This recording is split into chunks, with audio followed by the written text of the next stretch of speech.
Assalamualaikum warahmatullahi wabarakatuh. Selamat pagi. Perkenalkan saya Fatima dengan dosen pembimbing Dr. Budi Santoso Embus. Hari ini saya akan mempresentasikan proposal seminar tesis saya dengan judul Pengaruh Kepemimpinan Paradoksal terhadap Perilaku Kerja Inovatif dengan peran mediasi efikasi diri kreatif dan moderasi kompleksitas integratif dan dukungan organisasional persepsian. Presentasi ini akan terbagi menjadi 3 bagian. Pertama adalah latar belakang, kedua adalah landasan teori dan pengembangan hipotesis, dan terakhir adalah metode penelitian. Sebagai latar belakang, penelitian ini menyoroti pentingnya inovasi yang tidak lagi sekedar menjadi keunggulan strategis, melainkan telah menjadi kebutuhan mendasar bagi kelangsungan hidup organisasi di lingkungan industri saat ini. Namun dalam upaya berinovasi, organisasi kerap menghadapi tuntutan yang saling bertentangan, seperti kendali versus keterbukaan, kemudian kolaborasi dan kompetisi, kemudian eksploitasi dan eksplorasi. Nah, dualitas tuntutan ini saling bertentangan dalam inovasi yang mencerminkan realitas organisasi. Nah, realitas ini kemudian dapat berkembang menjadi paradoks pada konteks organisasi yang kompleks dan dinamis. Konsep paradoks sendiri merupakan suatu konsep yang berasal dari pemikiran Tiongkok yang meyakini bahwa semua fenomena universal memiliki kecenderungan dan saling bersaing, di mana manusia dan organisasi ini secara alamiah merangkul hal-hal yang berlawanan. Sebagaimana yang diungkapkan oleh Zhang dan kawan-kawan tahun 2025. Seperti yang dapat dilihat pada layar, berikut adalah gambar yin dan yang merupakan representasi dari adanya kepentingan yang saling bersaing tapi saling berkaitan. Yang pertama adalah antara kepentingan internal dan kebutuhan individu, kemudian kepentingan eksternal dan kebutuhan organisasi. Nah, pendekatan dalam paradoks ini menggunakan pendekatan both and atau merangkul kedua hal yang bertentangan tersebut secara simultan, alih-alih either or, atau memilih salah satu di antara keduanya. Nah, semua hal termasuk masalah dan tantangan dalam organisasi itu saling terkait atau interdependen sebagai both and, sehingga dalam konteks manajemen, paradoks didefinisikan sebagai kontradiksi berkelanjutan antara elemen-elemen yang saling bergantung satu sama lain, yang menjadi fondasi dari teori paradoks itu sendiri dalam organisasi. Kemudian paradoks itu dapat mengalir dari tingkat organisasi ke tingkat individu, sehingga paradoks itu dapat menjalar atau menetap atau menjalar ke berbagai tingkatan organisasi. Sebagaimana dilihat pada ilustrasi berikut, di tingkat organisasi, inovasi itu menjadi sebuah strategi keberlanjutan organisasi. Kemudian ini akan menurun kepada tingkat supervisor yang dimana pemimpin ini didorong untuk mendorong inovasi di tingkat karyawan, dan sebagai implikasinya di tingkat individu ini menimbulkan tuntutan ganda bagi karyawan untuk terlibat dalam aktivitas inovasi sekaligus tetap menjalankan rutinitas mereka sehari-hari sebagai karyawan tersebut sendiri. Nah, dinamika di satu tingkatan dengan demikian dapat menimbulkan implikasi struktural di tingkatan lainnya. Pendekatan paradoksal tersendiri merupakan menjadi rangka kerja alternatif dalam mengelola tuntutan kontradiktif, di mana pada beberapa dekade terakhir pendekatan kontingensi ini mendominasi dibanding pendekatan paradoksal, di mana pendekatan kontingensi itu premis utamanya adalah bahwa keefektifan organisasi ditentukan oleh keselarasan atau fit antara aspek internal dan aspek lingkungan eksternal. Sementara pendekatan paradoksal itu mengomunikasikan kedua elemen tersebut secara berkelanjutan. Dengan demikian, fokus pendekatan kontingensi adalah mengeksplorasi kondisi yang mendorong organisasi untuk memilih salah satu di antara tuntutan-tuntutan yang saling bersaing, atau pendekatan yang digunakan adalah pendekatan either or. Sementara pendekatan paradoksal ini merangkul tuntutan yang kontradiktif dan menggunakan pendekatan both and. Konteks organisasi yang sesuai dengan pendekatan kontingensi ini cenderung linear dan stabil, sementara untuk pendekatan paradoksal itu kompleks dan dinamis. Nah, kepemimpinan paradoksal terdiri adalah manifestasi dari pendekatan paradoksal di tingkat individu dan people management, dengan definisi bahwa jenis kepemimpinan dinamis yang dicirikan dengan perilaku pemimpin yang tampak saling bertentangan tetapi saling berkaitan untuk memenuhi tuntutan struktural dan pengikut secara simultan dan berkelanjutan dari waktu ke waktu. Nah, apa yang dimaksud dengan struktural dan juga kepentingan pengikut dari waktu ke waktu ini adalah bahwa pengikut itu memiliki kebutuhan yang berbeda-beda untuk melakukan pekerjaan. Misalkan mereka membutuhkan otonomi, fleksibilitas, personalisasi, dan kedekatan dengan pemimpin. Namun mereka juga interaksi antara individu-individu ini membentuk identitas kolektif yang dikendalikan oleh struktur formal organisasi. Dengan demikian, pemimpin tidak hanya perlu untuk memenuhi tuntutan organisasi yang bersifat formal, tetapi mereka juga dituntut untuk menavigasi kebutuhan individu akan personalisasi otonomi tersebut secara dinamis dari waktu ke waktu. Kepemimpinan paradoksal ditandai dengan 5 perilaku dimensi pemimpin, yaitu pertama penyeragaman dan individualisasi, di mana pemimpin memberikan cakupan tingkat kesulitan yang sama, tapi juga memungkinkan mengalokasikan bagian-bagian berbeda berdasarkan kemampuan dan ketertarikan individu. Kedua, itu kepedulian pada diri sendiri atau self-centeredness dan orang lain atau other-centeredness, di mana dalam hal ini pemimpin dapat bersikap percaya diri dan menjadi pusat perhatian, tapi di saat yang bersamaan juga mereka menunjukkan kerendahan hati dan pengakuan terhadap pengikut. Yang ketiga adalah pengendalian dan otonomi. Dalam hal ini pemimpin memberlakukan suatu metode pengendalian perilaku individu, tetapi secara bersamaan mereka juga mendelegasikan penyelesaian pekerjaan terhadap karyawannya. Kemudian yang keempat adalah terkait dengan standar dan fleksibilitas. Dalam hal ini pemimpin memberikan target kinerja yang jelas terhadap bawahannya, tetapi secara bersamaan juga memberikan fleksibilitas dan toleransi dalam pekerjaan, khususnya ketika karyawan itu melakukan suatu kesalahan atau melenceng dari standar sedikit. Kemudian yang terakhir adalah jarak hierarkis dan kedekatan dengan bawahan. Mana dalam hal ini pemimpin mengakui adanya perbedaan hierarkis dalam pekerjaan dan memanifestasikannya dalam people management, tapi secara bersamaan mereka juga membangun ikatan interpersonal di luar pekerjaan dengan bawahan mereka. Kemudian sebagai gambaran yang lebih konkret, saya akan memberikan contoh bagaimana pemimpin paradoksal ini diterapkan di industri, khususnya di perusahaan yang merupakan top 10 most innovative companies berdasarkan Fast Company. Yang pertama adalah perusahaan Nestle. Dalam hal ini kebutuhan individu seperti kondisi kerja fleksibel, yaitu kapanpun memungkinkan sehingga mendukung work-life balance, membangun kelingkungan yang saling percaya melalui dialog terbuka antara manajer dan staff. Dan menurut Nestle HR Policy, ini adalah kebutuhan organisasi yang diakomodir oleh kepemimpinan dalam Nestle adalah terkait dengan kebijakan total rewards, di mana manajemen bertanggung jawab menjelaskan transparansi struktur gaji dan benefit ke setiap karyawan. Itu juga dengan Ørsted, ini adalah perusahaan energi terbarukan, di mana mereka memiliki kebijakan flexible working arrangement, kemudian mereka budaya yang percaya, saling hormat, dan keterbukaan antara atasan dan bawahannya. Kemudian setiap pemimpin juga mendorong anggotanya untuk mengambil tanggung jawab dalam berinovasi secara keseluruhan. Dan ini namun di saat bersamaan juga organisasi menetapkan tingkat ambisi dan hasil yang tinggi dengan struktur non-hierarkis.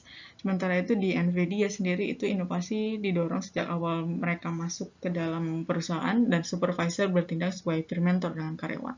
Dan hal ini ditujuk dan untuk menjaga standar, mereka menjaga standar kualitas dengan alur verifikasi yang ketat. Dengan demikian ketiga perusahaan ini adalah contoh bagaimana kepemimpinan paradoksal dapat diadopsi di perusahaan. Kemudian dibandingkan dengan gaya kepemimpinan lain, kepemimpinan paradoksal ini menawarkan perspektif unik, bukan yang terbaik, tapi perspektif unik dengan merangkul dan memanfaatkan tuntutan-tuntutan organisasi dan individu yang kontradiktif secara terintegrasi dan konsisten. Dibandingkan kepemimpinan transaksional, pemberdayaan atau melayani, ini juga kepemimpinan transaksional.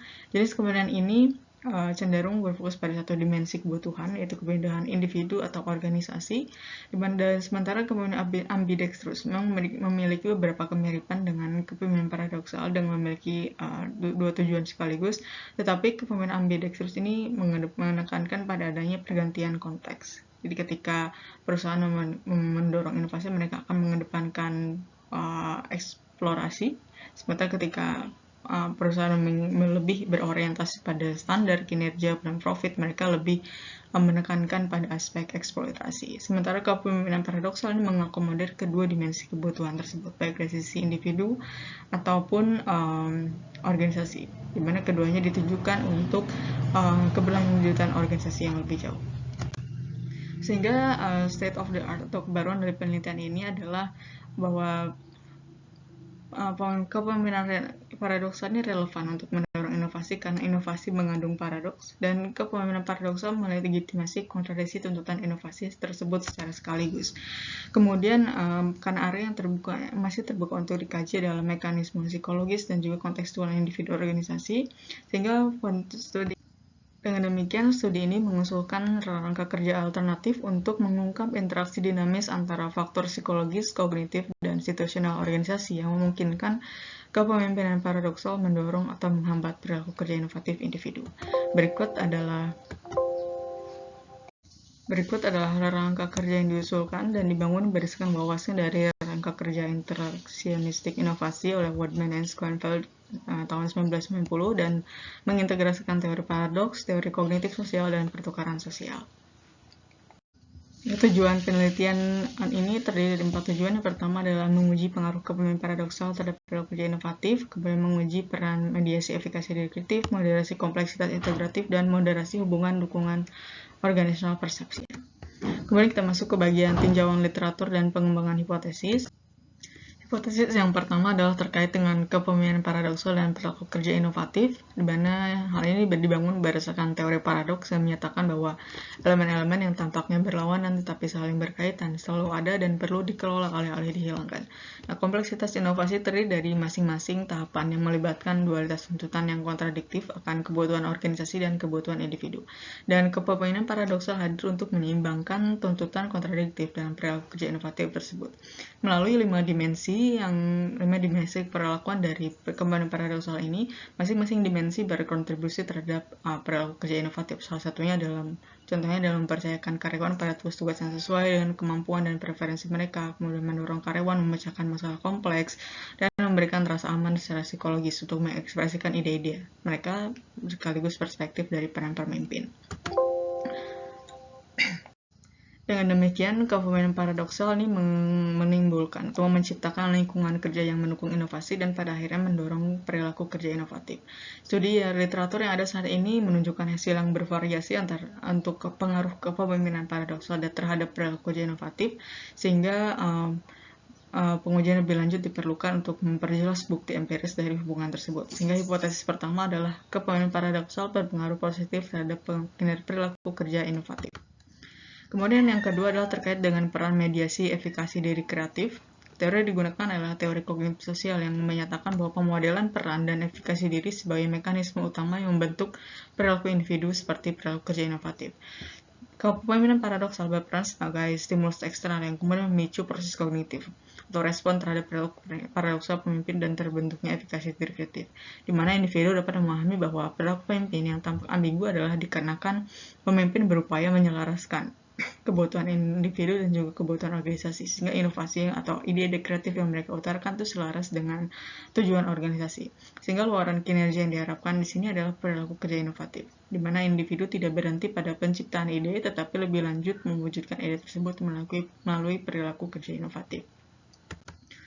Kemudian, menurut teori ini juga, efikasi diri kreatif menjadi prasyarat keterlibatan individu pada perilaku kerja inovatif. Ketika individu memiliki efikasi diri kreatif yang tinggi, mereka akan lebih optimis dalam menghadapi tantangan. Sebaliknya, individu dengan efikasi diri kreatif rendah itu cenderung menghindar atau kurang gigih, sehingga mereka lebih enggan terlibat dalam perilaku kerja inovatif. Nah, studi literatur yang ada saat ini menunjukkan bahwa efikasi diri kreatif menjadi mekanisme motivasional utama yang menjembatani antara pengaruh gaya kepemimpinan dan perilaku kerja inovatif. Namun, kepemimpinan paradoksal berkontribusi terhadap peningkatan efikasi diri kreatif dan bahwa efikasi diri kreatif itu mendorong perilaku kerja inovatif. Sehingga kami mengajukan hipotesis yang kedua, yaitu efikasi diri kreatif memediasi pengaruh kepemimpinan paradoksal terhadap perilaku kerja inovatif. Yang ketiga adalah terkait dengan moderasi kompleksitas integratif, di mana digunakan teori kognitif sosial untuk mendukung pengembangan hipotesis ini. Terisnya adalah efikasi diri berkembang melalui pemodelan abstrak, yaitu ketika individu mempelajari prinsip-prinsip yang mendasari perilaku model peran, dalam hal ini adalah pemimpin. Dan proses pembelajaran sosial tidak hanya meniru tindakan, tetapi juga mengabstraksi pola kognitif pemimpin. Nah, gaya kepemimpinan paradoksal ini yang ambigu, itu berpotensi menimbulkan ketidaknyamanan atau disonansi kognitif pada pengikutnya, sehingga individu perlu memiliki kapasitas kognitif yang memadai sehingga memungkinkan mereka membedakan sekaligus menyatukan berbagai pesan-pesan kontradiktif dari kepemimpinan paradoksal ini. Kompleksitas integratif yang mengakomodir kedua dimensi tersebut menjadi pendekatan pemrosesan informasi pada konteks kerja kepemimpinan paradoksal yang ambigu, karena melibatkan diferensiasi dan juga integrasi.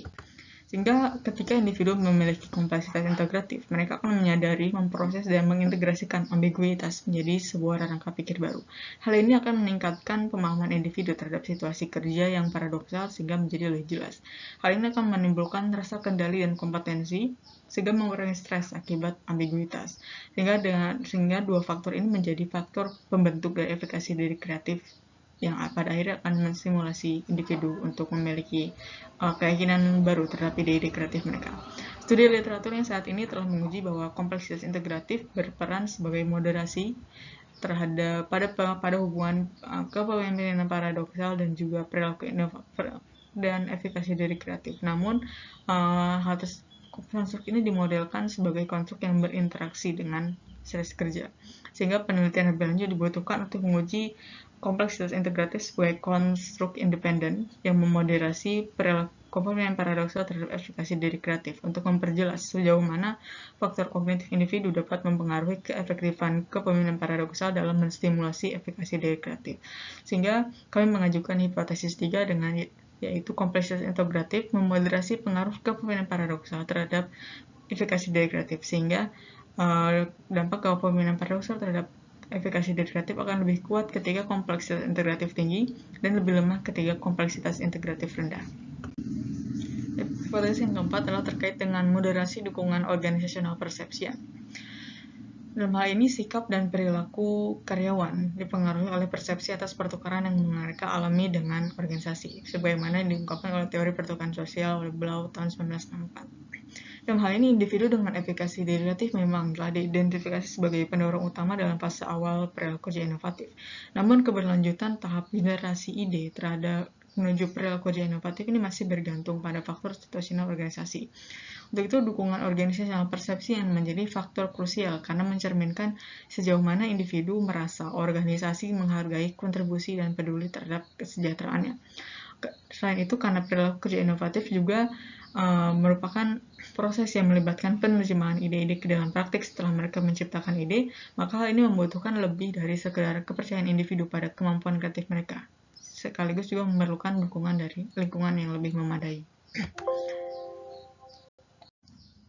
Berdasarkan teori pertukaran sosial, ketika dukungan organisasional persepsian ini tinggi, individu merasa organisasi memberikan dukungan dan perlindungan, sehingga memperkuat rasa aman psikologis mereka.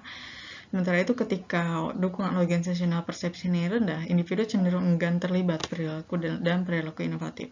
Ketika dukungan organisasional persepsi ini tinggi, maka individu cenderung membalas dengan perilaku yang menguntungkan organisasi, termasuk perilaku kerja inovatif.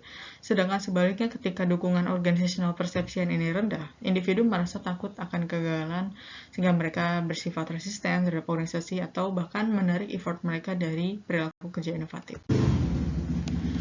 Studi literatur saat ini menyatakan bahwa faktor-faktor kontekstual yang dapat mempengaruhi, memperkuat, dan memperlemah hubungan positif antara efikasi diri kreatif dan perilaku kerja inovatif masih kurang dieksplorasi, sehingga Peng dan Meng menemukan bahwa dukungan organisasional persepsi ini berperan signifikan sekaligus berperan secara tidak langsung dalam mempengaruhi perilaku kerja inovatif. Selain itu, penelitian juga telah menemukan bahwa dukungan organisasional persepsian ini memoderasi hubungan antara beberapa anteseden dari pelaku kerja inovatif seperti overkualifikasi yang dipersepsikan dan kepemimpinan. Berikut adalah model penelitian yang diajukan dalam penelitian ini dengan 4 hipotesis. Kemudian kita berlanjut ke metode penelitian. Penelitian ini didesain dalam rangka paradigma positivistik yang menjelaskan bahwa realitas sosial dapat diamati secara objektif, diukur, dan dijelaskan melalui hukum-hukum kausal yang dapat diuji secara empiris, menurut Newman tahun 2014. Sehingga dalam hal ini peneliti bersifat netral dan independen. Penelitian ini menjelaskan hubungan sebab akibat antar variabel yang diuji, kemudian sifatnya adalah eksplanatori dan menggunakan pendekatan kuantitatif untuk menguji seluruh variabel dalam model yang dikonseptualisasikan sebagai konstruk laten. Kemudian populasi dari penelitian ini adalah karyawan pada perusahaan sektor formal yang berbasis di Indonesia, sementara untuk sampelnya adalah karyawan tetap pada perusahaan sektor formal di Indonesia.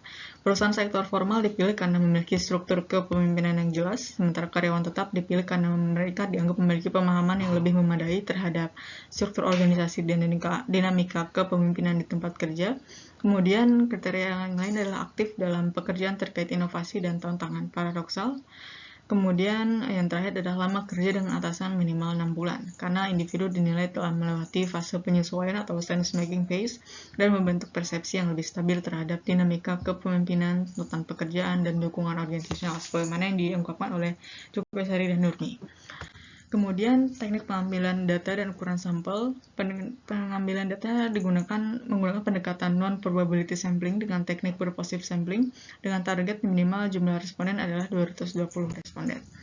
Kemudian penelitian ini dilakukan melalui survei daring karena mempertimbangkan efisiensi waktu dengan cakupan geografis yang luas.